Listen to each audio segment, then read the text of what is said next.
Hi everyone.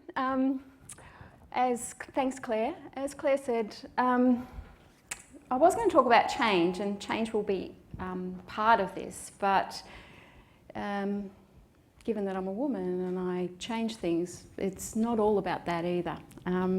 This journey actually started about 2 months ago when the organising committee came to me and said, would you like to talk? And I went, oh my God, what a fantastic opportunity. And I felt quite omnipotent. I was unbelievably powerful and very quickly went into denial and thought, what the hell am I doing? And it was only last week and someone said to me, gosh, have you got your presentation written? And I went, I better Google. And so I started Googling and looking. I thought, oh, the presentation's out there. It's out there in the internet somewhere. There's such good stuff out there, all about change and the brain and innovation and creativity. And so, I found some really good stuff. But then I thought, actually, I better ask my colleagues. So I started asking my colleagues and said, what does it take to be a professional? What does it take to deal with change? What does it take to be creative and innovative? And they said, Jude, it takes time. You need time. You need better leaders. You need better managers. You need money. You need more money. You need better students. So I was like, oh my God. I really started to, in my belly, feel very, what would the word, anxious and actually fearful, because it was getting much closer to today and I had nothing. And so I even then started to blame the organising committee. I went, I hate them. Just wait. I even started to really, Jonathan, why did he bring this to NSI? What the hell was he thinking? And then I started to hate you guys. Why did you turn up? And then I wouldn't have to be here. So I realised what we can do is we look out for the answers. And really, is it about looking inward? And does creativity really mean stopping the blame game and actually looking inside yourself that you could have the answer? So, hence I started to think, how am I sabotaging myself? Because boy, I'm not in a good place, as most of my friends will know. Oh, the clicker. Yes, okay. Iceberg model, maybe many of you have seen this. Above the ground, the social aspect, where we function every day. We're bringing who we are to work, or we're our family. But underneath, Freud actually said, there's a bit of a mess there. That's where all the feelings that I was feeling get planted in the subconscious. And occasionally, do you ever find yourself in meetings where you say something out of place and you just pop up and then you go, oh my God, I shouldn't have said that. I will never say another thing again. And you then go to the next meeting and then you do something. And again, or you speak very loudly and get very boisterous about things and go, yes, this is the way it's got to be. And you walk out and go, why did I say that? So that's where, and this part, the subconscious, it's where it holds those feelings that we wake up, keep us awake at night, and we think, the desire, the love, the hate, and the conflicting thoughts about, yes, I love it, no, I don't love him, maybe I do, should I do that, maybe I don't do that. Okay, and it's crazy, it can be absolutely crazy making. So, and contemporary theories who follow Freud, thank God for this thing, has said parts of our personalities, these parts that are underneath, really bubble up until the social aspects. So I then went to think, well, where do they come from? What are these parts in here that we are attuned to and that really, become part of our everyday life without even knowing it? They're so subtle, they creep in. And I'm going backwards.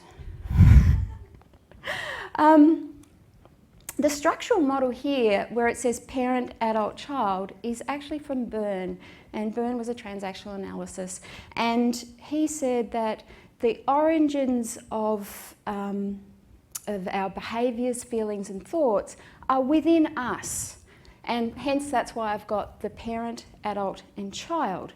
They all exist, as opposed to little p and little c, which means an actual parent and an actual child. I'm actually talking about you. So,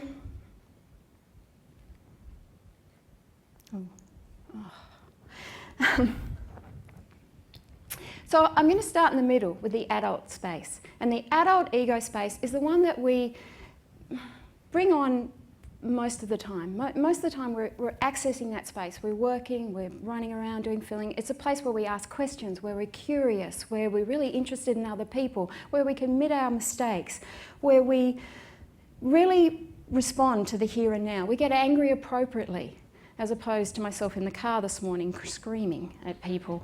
The parent ego state is another state where it's the lessons that we've learnt from our parents or our caregivers or the people we were close to or our teachers. And it's how can you sometimes catch yourself saying things like, are you really going out in that? Or, you think so? You think that's good enough to put in? Okay. Or you catch yourself in a meeting having a bit of a glance at someone. It's like someone's talking and you look over at the next person going, yeah, really, that's what she's wearing. Oh, okay. And so, you know, I kind of channel my mother when I think of that.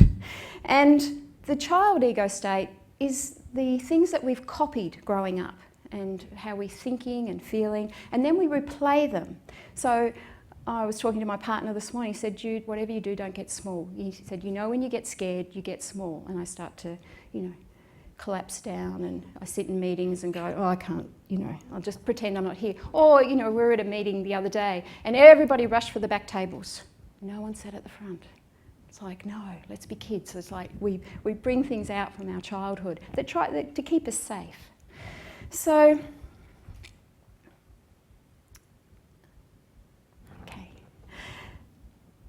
these messages are really subtle and they come up, and managers and teachers sometimes can overuse one of the ego states. Not because they're doing it maliciously or because they want to, but their jobs, when I think about managers and leaders and teachers, it's their job to know.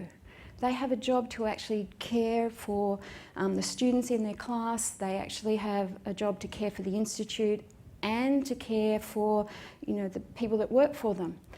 And sometimes that knowing you can feel like you've got all the answers, and that feels great, so you want to tell people. But what it can do is to bypass the adult, and it triggers something in the child. So sometimes your students, so if you're being quite knowing in a classroom and giving all the answers, then the students you might sort of see them disappear and sort of slip into, oh well, I don't have to think because she's got all the answers. And the same with managers. If they do all the thinking and really caretaking and looking after their employees, then the employees can go, well, maybe I don't turn up, or maybe I get rebellious and go, actually, you want me to do that report? I'm saying yes, but I'm really saying no. It's not going to happen. So I think for me, acknowledging and naming what's going on within teams, within the classroom, and taking a bit of a risk to know which ego state you are actually drawing from, and we do it all the time, can shift us in a more dynamic state to work with people and a more creative state, and kind of help us get us used to change. For me, what I've noticed from this experience is that my internal child was terrified. I did not want to do this. My internal ego parent was critical and blamed everyone. But the adult in me is really glad that I got up here today and was able to spend some time with you guys. Thank you for being a nice audience, and if in some way being aware and acknowledging your ego state can create a space to be more creative and allow you to stretch and unlock your potential, that's really just important for you. Okay, thank you.